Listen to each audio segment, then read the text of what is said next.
জসীমউদ্দীন, জন্ম 1903, মৃত্যু 1976। আজকে জসীমউদ্দীনের ভ্রমণ কাহিনী, কাব্য গ্রন্থগুলো এবং নাটক, বিভিন্ন রচনার নামগুলো আমরা আজকে জেনে নেব।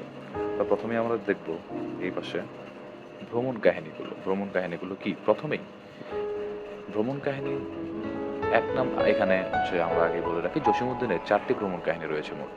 প্রথমটি হচ্ছে চলে মুসাফির। আচ্ছা, চলে মুসাফির, তাহলে প্রথমে একটা মাথায় প্রশ্ন আসে, মুসাফির কোথায় চলে? উত্তর হবে যে দেশে মানুষ বড়। তাহলে চলে মুসাফির যে দেশে মানুষ বড়, তাহলে কোন দেশের মানুষ বড়? হলদেপরির দেশে।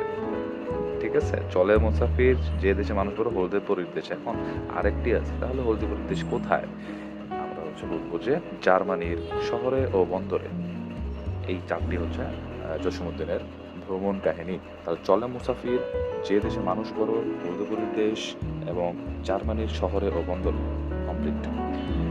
তারপর আমরা আসবো জসীমউদ্দীনের কিছু শিশুতোষ রয়েছে। 3টি শিশুতোষ সাধারণত রয়েছে। একটা হচ্ছে হাসু, দ্বিতীয়টা হচ্ছে ডালিম কুমার এবং হচ্ছে 1 পয়সার বাঁশি। হাসু, ডালিম কুমার এবং 1 পয়সার বাঁশি। এখন শিশুতোষ 3টি চলে গেল। এখন হচ্ছে আমরা গানের কিছু সংকলন রয়েছে তার। তাহলে প্রথমে হচ্ছে জারি গানের পরে হচ্ছে ওনার গাঙ্গের গানের পরে আমরা দেখবো রঙ্গিলা নায়ের মাঝি। গাঙে কিন্তু মাঝিরা থাকে এবং মাঝিরাই কিন্তু জারি গান গায়, এভাবে আমরা মনে রাখতে পারি। তারপর ওনার কিন্তু উপন্যাসও রয়েছে, 2টি উপন্যাস রয়েছে, কিন্তু আসলে আমরা জানি যে একটি উপন্যাস রয়েছে, সেটা হচ্ছে বোবা কাহিনী। এটি হচ্ছে প্রথম উপন্যাস। এবং আরেকটি উপন্যাস রয়েছে যেটা হচ্ছে বৌটুবানির ফুল। এটা হচ্ছে 1990 সালে প্রকাশিত হয় ওনার মৃত্যুর পর। তাই হচ্ছে আমরা বলতে পারি যে আসলে উপন্যাস যদি অপশন থাকে যে কয়টি, একটি যদি থাকে তাহলে একটি দেখাবো এবং ওটা হচ্ছে বোবা কাহিনী। এবার আমরা দেখে নিই জসীমউদ্দীনের কাব্যগ্রন্থগুলো কি কি। প্রথমেই দেখবো আমরা রাখালি। রাখালি কোথায় থাকে? প্রশ্ন আসে। রাখালি হচ্ছে ধান খেতে থাকবে অবশ্যই, এবং ধান খেতের বালুচরের জায়গায় থাকে। আচ্ছা, তাহলে রাখালি কি একাই আছে? না, সাথে আছে সকিনা। সকিনা কেমন? রূপবতী।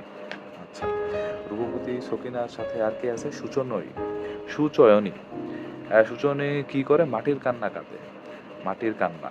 এখন কেন কাঁদে মাটির কান্না? কারণ মা যে জননী কান্দে, তাই।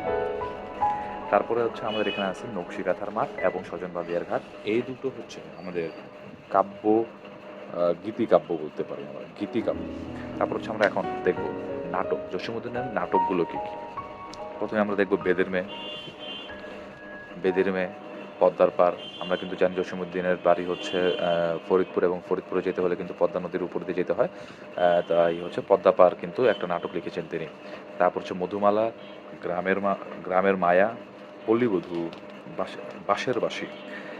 এখানে নাটকগুলোর ওনার নামগুলো কিছু কনফিউশন ক্রিয়েট করে। আমরা জানি পল্লীবধূ হচ্ছে জসীমউদ্দীনের নাটক, কিন্তু আরেকটি আছে আমরা জানি কি, পল্লী সমাজ। পল্লী সমাজ নামে আরেকটি নাটক আছে। কার সেটা?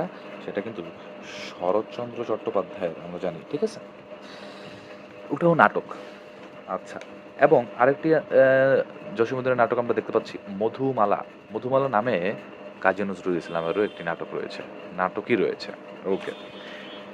বাঁশের বাঁশি থেকে আমাদের একটি কথা মনে পড়ে, বিষের বাঁশি কিন্তু আবার কাজী নজরুল ইসলামের রচনা।